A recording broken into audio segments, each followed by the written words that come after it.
Hello and welcome to Chapter 5 in Healthcare Supervision. We are talking about change management and health information management. So we're going to start over on page 80. Again, be familiar with all the key terms in this chapter. They're listed on page 79, and of course they're in the blue type in your textbook. This chapter is going to talk about a lot of different topics, and I'm going to hit the highlights for you. But again, be sure to read all of this information. A lot of it's very important. We start with strategic planning, and then we're going to get into organizational development. We're going to talk about actual change management, how you adopt change. We're going to talk about conflict. We're going to talk about different models in contemporary change management. So again, a lot of information in this chapter. All right, so starting over on 80, we actually talk about change. Now, change, the definition is to make or become different. Well, it talks about how you can't talk about change in a vacuum because in healthcare, it's usually part of your strategic planning as why change occurs. Now, we all know healthcare changes. Laws change every day. Rules and regulations change every day. And your organization has to change along with that. So part of change comes from strategic planning. Now, if we talk about strategic planning here over on page 80, it says this is the process in which the leadership of a healthcare organization develops the organization's overall mission, vision, and goals to help guide the direction of the organization as a business entity. And we have our figure 5.1 here on page 80. That is our strategic planning process, and it's the same thing you see on the slide right now. So we start with strategic planning, and then we end up coming up to critical issues that impact the organization. And so then we have to come up with new strategies for those critical issues. Then we're going to measure and target our outcomes, and then we're going to assess our outcomes, and then we're going to reevaluate. And then if we need to update our strategic plan or change our strategic plan, we kind of start over. So it's a little cyclical there. Over on page 81, it says healthcare organizations, as those in other industries, are able to develop strategic plans that provide direction and focus for the organization. Dropping down into that next paragraph, the strategic plan revolves around the healthcare organization's mission and vision statements. Now, what is an organization's mission and what is the vision? Okay, so let's start with mission. It says it's a written statement that sets forth the core purpose and philosophies of an organization or a group. It defines the organization or group's general purpose for existing. So your mission statement should basically detail why you're even there. So if you're a hospital, then your mission may be to continuously improve the health of the people in your region. Now, I'm pulling from North Mississippi Health Services here, but that's why they exist. They want to improve the health of the people in their region. Okay, so that's why they're there.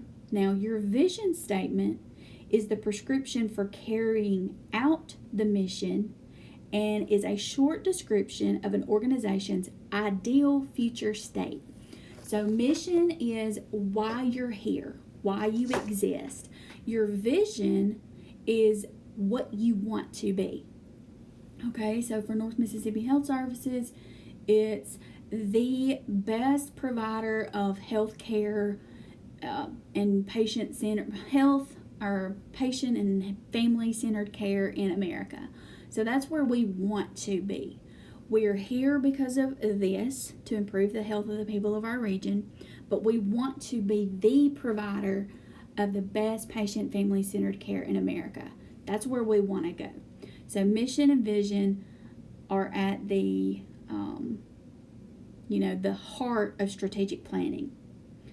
Now, dropping down into the paragraph after the bullets, healthcare organizations can revise their mission and vision statements during the strategic planning process when the organization needs to achieve significant changes in performance or when the organization is in need of a facelift in terms of branding. Branding is a marketing strategy that helps to define a healthcare organization's image and that helps the entity differentiate itself from others within the healthcare arena. Because when you think about it, do not all hospitals exist to improve the people's health that's, within their geographical region? I mean, should that not be a mission for everybody? And should not all hospitals have the vision that they want to be the provider of the best family and patient-centered care? So it's just, it's how you want to brand your specific facility. All right, flipping over to 82, let's get into organizational development. So organizational development is the application of behavioral science research and practices to planned organizational change. In addition, organizational development is a system-wide application and transfer of behavioral knowledge to the planned development, improvement, and reinforcement of the strategy, structures, and process that lead to organization effectiveness. Now, we're going to continue to talk about how organizations develop through change management techniques later on when we get to those next few pages. But organizational development is a blueprint for adaptive process for planning and implementing change within the organization. Strategic change involves improving the alignment of an organization's strategy, culture, and design. And so in this next section, we talk about what HIM roles are in strategic planning. Now, it says about halfway through that paragraph, health information managers and directors fall into the middle manager role in terms of healthcare innovation and change that result from strategic planning and organizational development. So the roles that the middle managers play is first to diffuse information about the implementation or plan. So they have to provide information about change from that middle management perspective, okay? Then they have to synthesize information. So they receive information and they pull it all together, and what they do is they make it into something that their employees can understand and make it usable within their own department. So if we're talking about some big pie in the sky idea that's very generic and that's one of the organization's strategic goals, well, as it's worded, it may not necessarily apply to the HIM department. So those middle managers, the director or the supervisors or managers in the HIM department, they kind of have to take that goal and they have to see where it fits with their department, their unit. And they will make a personalized goal for their department that feeds into that greater goal for the whole organization. Third, mediate between strategy and day-to-day operations. So they have to put into work flexibility and adaptability needed to translate the broad strategy into concrete tasks. So again, that's part of that synthesizing information. They have to understand what their purpose is in meeting a goal, and they have to bring that down into an actual task that can be completed that in turn meets the goal. And lastly, encourage employees to consistently and effectively use the technology or change in order to implement change or innovation successfully. Now, if you put a change in place and nobody's using it, then it's not going to be very successful. So you always want to encourage employees to utilize any technology available so that things just become second nature to their employees. All right, let's talk about change agents. Now, change strategies must be guided by change agents who are invested in improving the organizational culture. The individual or individuals selected to lead change in the organization depends on the significance of the change to the organization, the span of control or power within the organization, and the change skills expertise of the individual. The individual or group that undertakes the task of initiating and managing change in an organization is known as the change agent. A change agent is an individual who voluntarily undertakes extraordinary interest in the adoption, implementation, and success of a cause, policy, program, project, or product. A lot of alliteration going on there. Now, their role can be internal or external to the organization, but the overall goal of the change agent is to facilitate the transformation needed by people within the organization to actually accept the changes that are coming. And that is a hard thing to do because people are creatures of habit and they don't like change. Now, your internal change agent would be someone that works for your organization already. They're already employed. They know the inner workings of the organization, and they have been a proponent of change initiatives in the past, and they should be confident that they can successfully lead a change initiative. So that's your internal change agent. They're an employee of that facility. They already work there. Now, an external change agent, this may be a consultant, someone that you go out and hire, and they come in and they are going to escort the organization through change. So internal, they're already an employee. External, think about a consultant that comes in. Now, what are the competencies that make an effective change agent? Well, first of all, they need to have a very broad knowledge. They need to know at least a little bit about a lot of subjects. They need to know all different kinds of healthcare operations. So they need to know top down. Operational and relational knowledge. They need to be familiar with the actual operations of the facility and the relationships within the organization. Sensitivity and maturity. So they need to be sensitive to the needs and emotions of the individuals, and they should also be able to handle with maturity the conflicts that are going to happen, because again, people don't like change. And then last, authenticity. They should be actively involved, invested in the change initiative to understand the dynamics occurring through the process. So they have to be involved heavily. Now, in addition to the competencies, there's 4 types of change agents based on the characteristics and methods utilized for implementing change. Now, the types of change agents, you can have the outside pressure type. Okay, so in this model, the change agent works to change systems from outside the organization. So it gives you an example of a union representative who stages picketing because they want a contract negotiation. So that's an external. They're outside of the organization. Then you have people change technology type. This model focuses on individuals within the organization and is concerned with employee morale. We talked about morale in the last chapter, and motivation as technology is implemented. The premise behind this type of change is if the individuals change their behavior in regard to embracing rather than fighting new technology, then the whole organization can just move ahead much faster. Everything becomes easier. All right, then we have analysis from the top. So in this model, the change agent focuses on changing the organizational structure and improving the output and efficiency of the organization. And then last, we have the organizational development type. This focus is associated with a cultural change approach, as the change agent strives to work on intergroup relations, communication, and decision making. Now, dropping down into that next section, you've got 4 tactics that a change agent must focus on to overcome obstacles. So first one, identify the problem, frame the problem, then solve the problem. Second, wait for a solution rather than forcing a solution. Leading through collaboration, and then learning rather than the ultimate outcome. So learn through the change.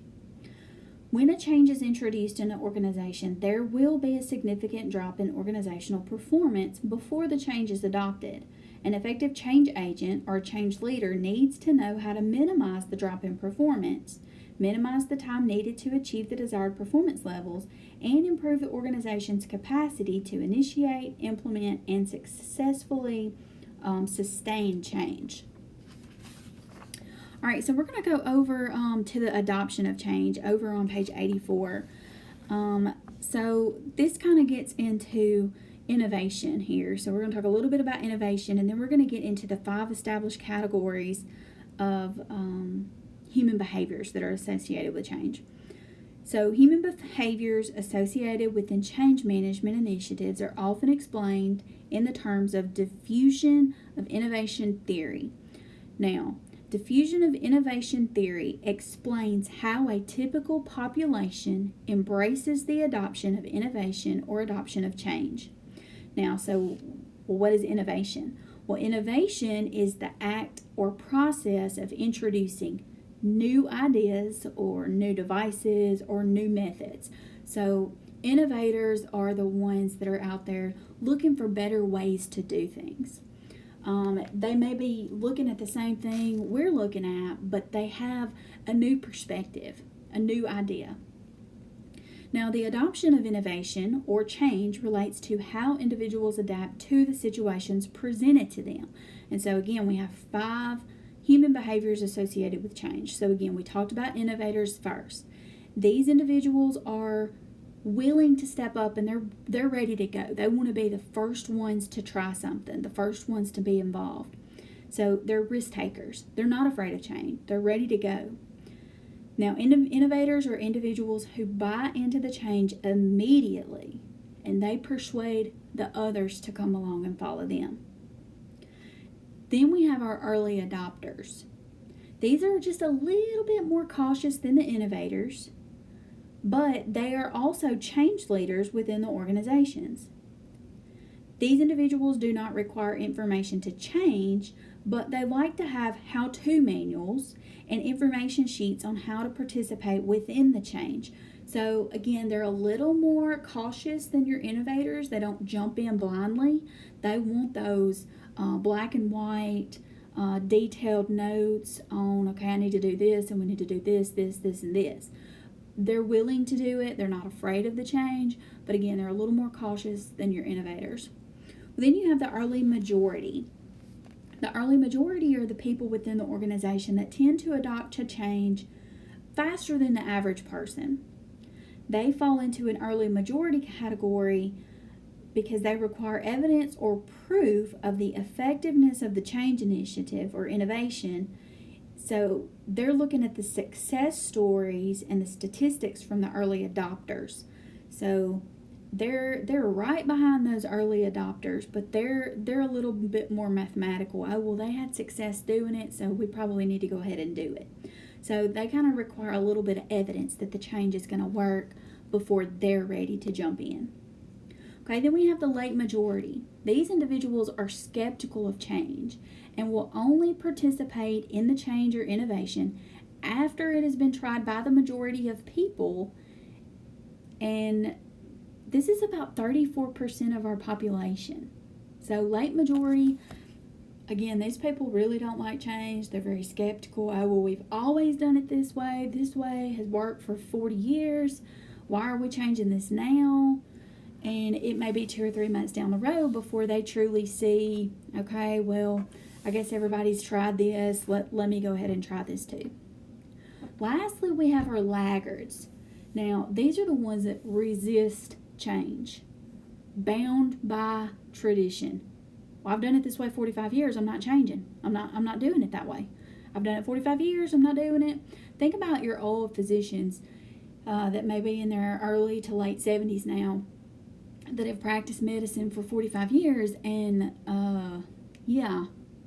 they are very resistant to doing things in a new way. And I cannot even imagine how many physicians across the U.S. started to get ready for retirement when electronic health records came about through ARA and high-tech, because a lot of them, they did not want to deal with that mess. And that's exactly their verbiage. I know North Mississippi had a few doctors that were treating patients at the hospital. They would admit their patients from their office to the hospital, round on them in the hospital. And when our electronic health record came about back in 2014, they decided they no longer wanted to admit their patients to the hospital. So if they had someone needed to go over to the hospital, they would just be admitted to a hospitalist. They don't round on patients in the hospital anymore because they did not want to have to document in the electronic health record. So they are laggards. They resist change. Often these individuals only participate in the change process when there are adverse outcomes, such as they're going to lose their job or their pay scale is going to get lowered because they're not part of the change.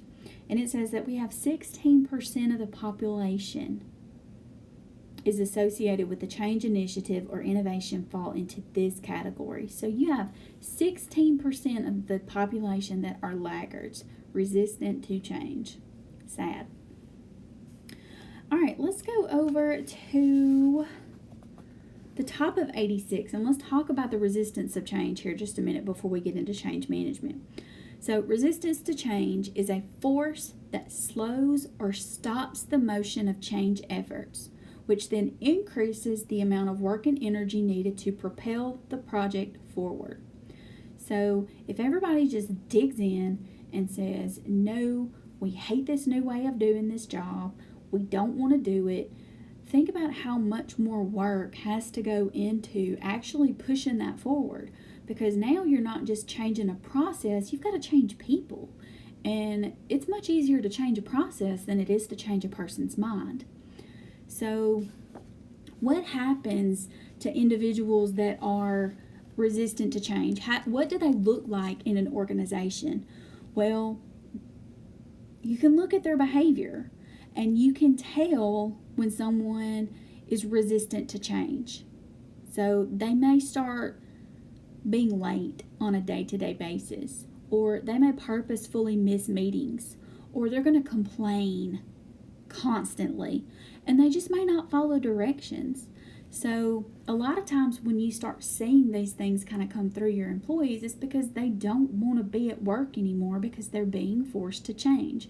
And so some of these things just kind of manifest themselves when there are change initiatives going on. All right, so let's get down into change management. We're going to jump over to the top of 87. So change management can be best described as the formal process of introducing change, getting it adopted, and diffusing it throughout the organization. It is the process, tools, and techniques to manage the people side of change to achieve the required business outcome. Now, this next sentence could not be any truer. There's just no way for it to be any truer, but constant change is a way of life in most healthcare organizations today. And I can assure you that is 100% the truth. It will remain 100% the truth. Constant change is a way of life in most healthcare organizations today. Now, let's talk about planned change, and then let's talk about emergent change. So we've got some definitions here that we really want to look at. Now, most of the time, planned change is the way you want to go. You know something needs to change, and you have a formal process in place that is going to methodically and actively influence your staff. So you know the change is coming, you've got time to prepare and plan for it, and everybody kind of has that stake in that change happening. Then you have emergent change. Now, this happens, it's not really managed at all. It just has to happen. So it says, emergent change is a continuous, open-ended process of adaptation to changing circumstances and conditions. Emergent change is managed through a more informal process and sometimes not really managed at all. Because of the multitude of factors that impact healthcare organizations, both planned and emergent changes need to be assessed and managed. Health information managers need to be cognizant of the emergent changes that may occur within an HIM department based on their change initiatives occurring throughout the healthcare organization. So some of the areas that I think about that possibly happening would be joint commission requirements changing, and something that may not have been in place before is going to be in place on October 1, and you figure out this new information on September the 25th, and you've got 5 days to get it in place. So you've kind of just got to, fly by the seat of your pants in some cases. All right, so let's talk about change initiatives. So these are new plans or processes that require an action or an instance of becoming different. change initiatives in healthcare often result from a fluctuation in trends or process improvement that requires a healthcare organization to move from one state to another. And so you can have internal change initiatives and you can have external change initiatives. Now, as a result of our strategic planning, we have change initiatives that are internal and they need to take place in order to move our organization forward. Prime examples would be an implementation or major upgrades to our EHR and implementation of a CDI program. So those are internal change initiatives. Now, external change initiatives could be a new government required reimbursement system or the arrival of new healthcare organization. So those things are coming from outside of the organization but still require you to change as a healthcare organization. So you have internal that you cause yourself to happen. So again, we want to implement a new EHR, we want to implement our CDI program. That's our choice. We do that internally. External are the ones that are coming. Let's think about government regulations when we talk about healthcare. All right, so let's move over to the contemporary change management models. So we got a few of these that we're going to talk about. We're going to hit the high points of these. So first we have Lewin's 3-stage change management model. And so it was developed over 50 years ago, but it still provides a practical guide for change initiatives. And he had little three stages here. So first is our unfreezing. So this requires employees to let go of what they're currently doing. So any behaviors they may have or whatever they're doing for their current process, they have to kind of unfreeze and just let it go. So it's making me think about Frozen here. The change agent must identify and communicate the need for change as well as mobilize others to see the need for change. Dropping down, the change leader or change agent needs to provide psychological safety by listening to the employee's concerns and supporting the employee's feelings while continuing to communicate the need for change. Then you have the second stage, which is transitioning. This is our moving stage. So at this point in time, we are having some inner movement employees make in reaction to change. So our change agent needs to communicate the expected behaviors and model these behaviors.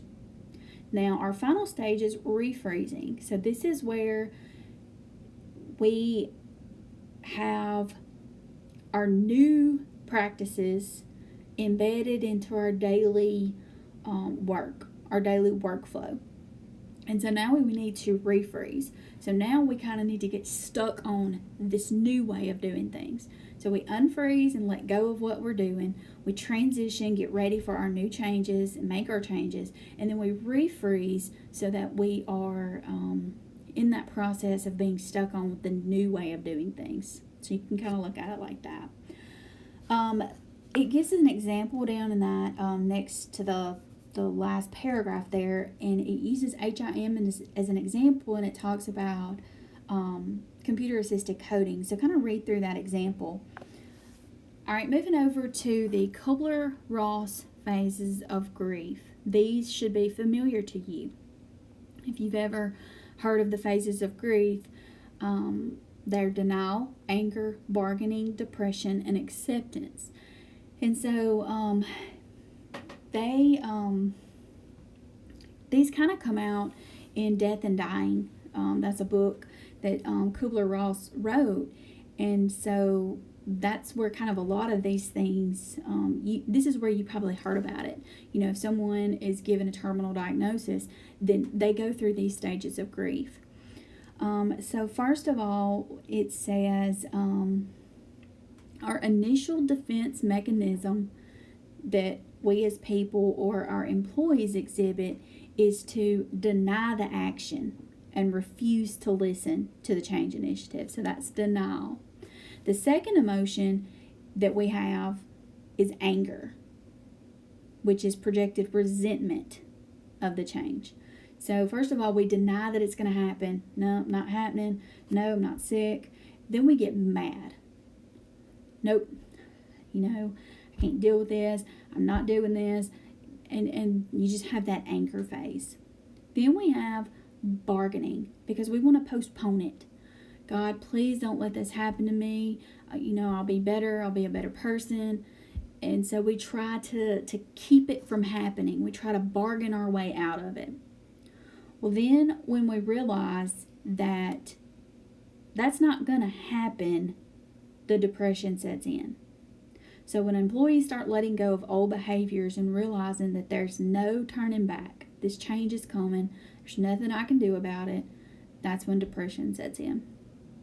And then the last is you work through all of the issues and you accept that change is occurring. And then you start to embrace the positive elements of the change. So that's Kubler-Ross phases of grief: denial, anger, bargaining, depression, and acceptance. All right, then we have Kotter's change management model. Now, his model outlines 8 steps that management needs to perform in order to transform an organization through change. And so you can look at how the book words them. They're a little more lengthy than what our slide gives. But the first one in the book says you have to create a sense of urgency, encouraging others that the change is necessary. Because if you don't give your employees that sense of urgency, they're going to just not care and not think about it and just put it to the back burner. And 5 minutes later, they're going to change their mind and we don't have to worry about this. So you have to form that sense of urgency so that everybody is aware this is coming down the pipeline and you better be ready for it. So next, form a coalition. This is a group of individuals who are going to assist the organization through the change. Third, determine a vision for the change and develop a strategy for change process. 4, communicate the vision and what changes will look like to the organization. 5, eliminate or dissolve the resistance to change. 6, share short-term wins that appear as a result of the change. You've got to keep people motivated. If there's a short-term win when you make a process change and people can see, this is a good thing, then that resistance again just slips even further away. 7, build on each short-term win to capture all the positive components that are happening with the change. So again, you want that encouragement to give to your employees. So again, they're still moving forward. They're ready for the change and continuing on with the change. And then 8, adopt the changes as they occur so that the organization moves to its desired state of change. All right, and our last model, actually it's not our last model, we have I think 3 more, but Sinji's theory of change. Now this was introduced in 1990 in the book called The Fifth Discipline, and he highlights the concept of systems thinking in terms of learning organization. So a learning organization is an organization that quickly adapts to environmental changes and thus attains knowledge and skills that can be utilized in the future when experiencing change. And so his theories were systems thinking. So you integrate the other 4 disciplines of personal mastery, mental models, building a shared vision, and team learning, and you just roll that all together so that everyone is on the same page. You have this shared vision, and it flows much easier. Okay, then we have our ADKAR model, ADKAR. So this is the model that's used to assess individual change management issues. And we've got 5 building blocks for the whole change initiative. First building block is awareness. So this is my actual understanding of the need for change. Then desire, my need to participate in the change. Knowledge, this is how I gather my information about how to change. And then ability, it's my capacity to implement the new skills or the new behaviors that I need for the change. And then reinforcement, it's my capability to sustain the change and keep the change going. So that's the ADKAR model. All right, then we have the Bridges transition model. We have 3 stages here. So this model provides a guide for how individuals experience change by transitioning through different phases. So the phase 1 is ending, losing, and letting go. Well, that sounds really familiar to Lewin's 3-stage. So ending, losing, and letting go was kind of like unfreezing, where you discard and let go of existing behaviors. Well, stage 2 is the neutral zone. So again, this is the second stage of transition, and again, this is very similar to Lewin's because his second stage was transitioning. And then lastly, we have the new beginning. So this is where they experience and exhibit acceptance to the change and a high energy level in regard to learning. They begin to adopt the change, and managers need to make sure this positive adoption of the change is sustainable. So that is our contemporary change management models and techniques. So we have Lewin's 3-stage, we have Kubler-Ross, the 5 stages of grief, we have Kotter's change management model, we have Sinji's theory of change, we have the Adkar model, and then Bridges' transition model. All right, so let's move on to organizational culture and change. Organizational culture plays a big role in the organization's performance and, in particular, how organizational development evolves over time. Organizational culture consists of shared values and beliefs that guide behavior within organizations. HIM organizational culture is often difficult to define, but usually plays a part in whether or not successful changes such as mergers, acquisitions, and joint ventures occur within healthcare. Now, dropping down into surveys. Now, sound survey methodology should be employed by healthcare organizations when deploying employee surveys. The survey questions should demonstrate reliability and validity as tested within a formal research setting or by using standardized questions created by a company or an organization experienced in the employee survey development. The same survey should be given to all employees, and manager-employee reporting relationships should be clear as statistics are aggregated by work teams, departments, and service lines within the organizations. And the other way that we would assess organizational culture is through the WES scale. That's the work environment scale. Now, it says this is one of the most rigorous and validated measures for assessing healthcare organizational culture. The WES was designed to measure the social environments of different types of work settings through the completion of questionnaire. Now, the 3 dimensions that are assessed using the WES questionnaire are relationships, so that's in terms of involvement, coworker cohesion, and supervisor support. So that's, again, think about those working relationships that you have. Second, personal growth or orientation.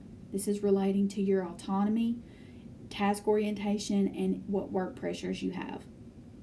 And then you have system maintenance and change. This addresses clarity, control, innovation, and your physical comfort in your facility. All right, let's go down to communication and change management. Now, communication is an essential component while managing change. Communication is a process of using words, sounds, signs, or behaviors to express or exchange information. Change communication is a key element for organization undergoing transformation. The manner in which internal messages are conveyed to the individuals experiencing the change greatly impact individual behaviors and the overall perception of the change process. Internal communications, and I moved over to 94, for change initiatives should have proactive plans in place to support anticipated events and reactions to the messages. Internal change communications should be assessed for all organizational levels in which change occurs. So among and between people in small group meetings, one-on-one between managers and employees, and then within our large group meetings with organizational leadership. Now, it talks about active listening, so I'm just going to read this term just so you can understand what active listening is. But this is when an individual makes a conscious effort to hear and understand what message is being conveyed. Now, you've heard a lot that we don't listen to understand, we listen so we can respond. Well, active listening is, again, when you make that conscious effort to hear and understand what's actually being said. You're not constantly sitting there thinking about, this is what my reply is going to be, and, ooh, I'm going to get her back when I say this, and I'm going to say this, this, and that. No, active listening is when you sit there and you listen and you actually hear and understand the message that's being conveyed. So it's important to the communication process, especially when you have critical conversations or negotiations and there's conflict that needs to be managed. All right, so dropping down, let's talk about change management and negotiation. All right, now negotiation is the formal discussion between people who are trying to reach an agreement. Now, who's ever had a negotiation with someone? If you've bought a car, if you've disagreed with your manager about salary increases, oh, I think I deserve more money than that. You've given me these extra duties this year. I had to go and learn this whole process, and those are negotiations. Now, when negotiating, there are 3 different values or points associated with the negotiation. There's a target value or point. This could be the best possible outcome. So this is where we come up with that win-win. So our negotiation concludes with a win-win. A win for you, a win for me. Then we have our reservation value or point. This is the lowest possible outcome for negotiation in which either party comes to an agreement. And then you have the best alternative to a negotiated agreement. Now, this may not be your target value, but one in which both parties in agreement that is an acceptable alternative to the optimal agreement. So again, it's an alternative, the best alternative to a negotiated agreement. And you can kind of go back up there and look again at some of the different examples of negotiation skills in HIM in and of itself. So you may negotiate contracts. You may have some negotiation when you're developing your budget. And there's lots of negotiations that go on in HIM for sure. All right, so let's drop down to change management and collaboration over on 95. So collaboration includes the relationships and interactions that occur between coworkers within an organization and requires individuals to work jointly with others, especially in an intellectual endeavor. Collaboration within healthcare involves the joining of 2 or more healthcare professionals to work on achieving similar goals. Collaboration between and within healthcare teams is a very complex, dynamic process in most organizations. Now, if we go over to 96, you can see some of the commonly noted barriers to collaboration. Some of those are lack of time or gender. Now, that sounds silly, but if you have a team that has 5 men on it and 2 women, and they just can't get along, they can't work together, sometimes it could be the gender roles that's causing that to happen. Even generational differences. Boomers and millennials trying to work together and collaborate on something when everybody has their own ideas and their ideas are always the ones that are right. And then cultural differences as well. And then you can have a lack of role clarification for team members, and that causes some barriers too to collaboration. All right, so let's drop down to conflict management. So the opposite of collaboration is conflict. Conflict is a clash between 2 opposing or divergent drives, ideas, wishes, or forces. So it can also be described as a difference in opinion, difference in value, need, want, and such that causes frustration in one or more interdependent people and blocks them from achieving their task or goals. Now, there are 5 principles of conflict and emotion. and those are listed on the bottom of page 96. So conflict is innately emotionally defined. Conflict is emotionally charged. Conflict invokes a moral stance in most individuals. Conflict is identity-based, and conflict is relationally based. Now, basically all that means is conflict is very emotional, okay? When you go against somebody because of something they think or something they believe, most of the time that's an emotional response because we have had our feelings of what's right and what's wrong challenged.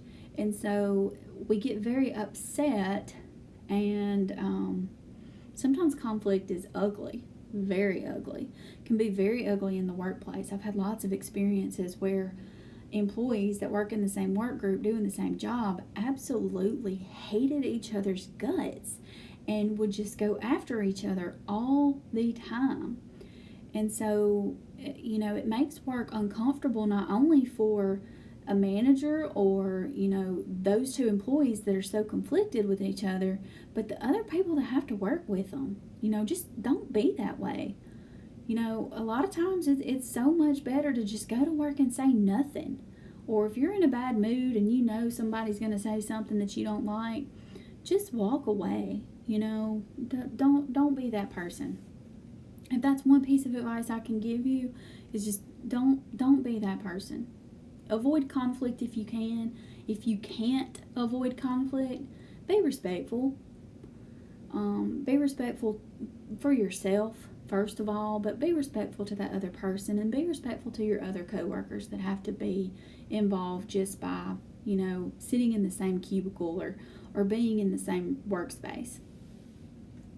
All right, now conflict management starts up on the page 97. So it's a problem-solving technique that focuses on working with individuals to find a mutually acceptable solution. All healthcare organizations experience conflict at some level, and the most frequently exercised tactics to mitigate conflict fall under the umbrella of reducing conflict, resolving conflict, or minimizing conflict within collaborative work groups. Conflict is inevitable because of human nature, and again, it's an emotional thing. So the best way to manage conflict is through the use of effective conflict management strategies. And so we've got some ways to help with that. So at the bottom where you see that we're about middle of the ways of the page, when you see those 4 bullet points, these are 4 ways that individuals usually respond to conflict. So first, we talked about collaboration. So we may try to collaborate. We may just sit down and say, look, we got to come up with a way to make this work between us. So let's problem solve and maybe make some trade-offs or compromises to kind of help settle this. Second, you yield. You yield to the other party. You let go of your wants and needs and you just go along with what the majority wants or what somebody else is offering as a solution. Third, impose your will on others with the use of threats. Well, if you don't do it my way, you're going to be fired. Or if you don't do it my way, we're going to make your life heck here. And then last, withdraw. Withdraw from the situation by performing no action. So just walking away, doing nothing, letting it go. All right, let's talk about conflict assessment. Now we have the Thomas Kilmann conflict mode instrument here at the bottom of 97. This was developed by Dr. Ken Thomas and Dr. Ralph Kilmann, who were both professors of management at the University of Pittsburgh in the early 70s. Now, this instrument is relevant to HIM assessment of conflict management styles as it's been applied in the majority of studies on conflict management in healthcare. This tool assesses conflict management styles by using 2 parameters, assertiveness and cooperation. So you have 5 conflict styles that we're going to see on the next page over on figure 5.5, and those are to avoid, to compete, to collaborate, to accommodate, and to compromise. And so it shows that based on how the employee answers the questionnaire, there's 32 choice questions. So you get the question and you decide whether or not you prefer this answer or you prefer this answer. And then it kind of results and shows where that employee falls into the matrix. So if you flip over to 98, you see figure 5.5. If you fall in the middle, then you're a person that's willing to compromise. If you fall in the bottom left, you're an avoider. You have very little assertiveness and you have very little cooperativeness. If you have little assertiveness but a lot of cooperatives, then you're an accommodator. You yield to people. You let them make the choices, or you let them come up with the solutions. If you are very assertive and not very cooperative, you end up in that top left corner and you are a competitor. You're in it to win it. Now, if you are very assertive and you are very cooperative, then you're a collaborator and you're out to find those win-win solutions. So you can also see that in table 5.1. Those are your conflict management styles, and then I just said the goals to those. So if I'm an avoider, I'm trying to delay things, or if I'm an accommodator, I yield to somebody else. If they're louder and meaner than me, then I'm just going to yield and let them do what they want to do. Again, if I'm a competitor and I'm going to compete, then I'm in it to win. I want the win to be on my side. If I'm willing to compromise, then I'm looking for mutual ground. And if I'm a collaborator, then I'm looking for that win-win solution. So for testing purposes, what I want you to know is the conflict management style and what their goal is. And you're going to match those on test. So avoid is to delay, accommodate to yield, compete to win, compromise to find a mutual ground, and collaborate to find a win-win solution. All right, so let's move down to critical conversations. And we're almost finished with this chapter. Now, while managing conflict, there are a time when difficult or critical conversations need to take place in order for resolution to occur and to move change to the next level. Poor communication creates obstacles for managing critical conversations in conflict situations. Critical, and you may have heard them called crucial conversations, are about challenging issues where emotions are involved and the outcomes of the conversation have a large impact on relationships or workplace dynamics. Planning prior to entering a critical conversation will result in a better outcome. Now, some planning steps for managing those critical conversations. First of all, develop awareness of your own communication patterns and how you typically react to difficult conversations.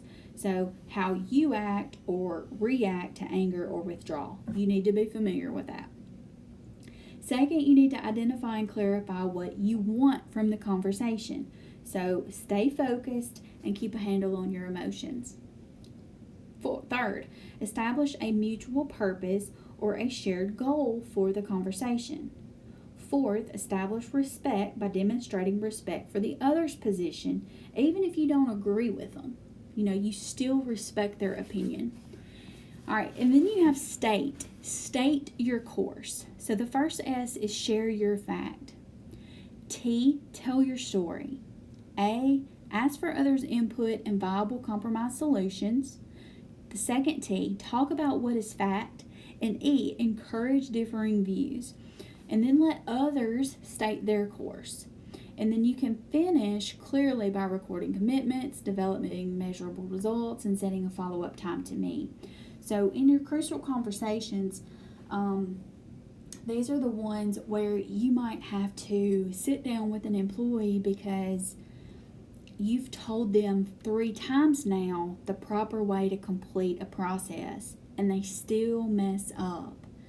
And these aren't, conversations that you're going to go and talk to an employee about them getting a promotion or them getting a salary increase, because those are good conversations. Those are happy conversations. There's no potential there for there to be a conflict. So these kind of conversations, when they're critical to your operations or they're crucial to someone's continued employment in an organization, those are the difficult conversations. So stating your course is a great method of staying on track, again, keeping your emotions in check, and basically getting the facts out to the person that you need to have this crucial conversation with. It says the end result of a critical conversation is that all individuals feel like their stance was heard and that some mutually agreeable solutions evolve from the conversation. Critical conversations often happen spontaneously, which may not allow the individuals to be prepared for the conversation. If emotions are too high, it's best to delay the conversation until emotions subside and a productive conversation can take place. All right, so again, I did not cover all words in this chapter. I want you to, again, read through this chapter, absorb this material, know your key terms. That's always great to know because, again, not only for tests, but going forward when you're studying for your RHIT, a lot of these key terms are just going to be very helpful in studying for that as well. So happy reading and happy studying, and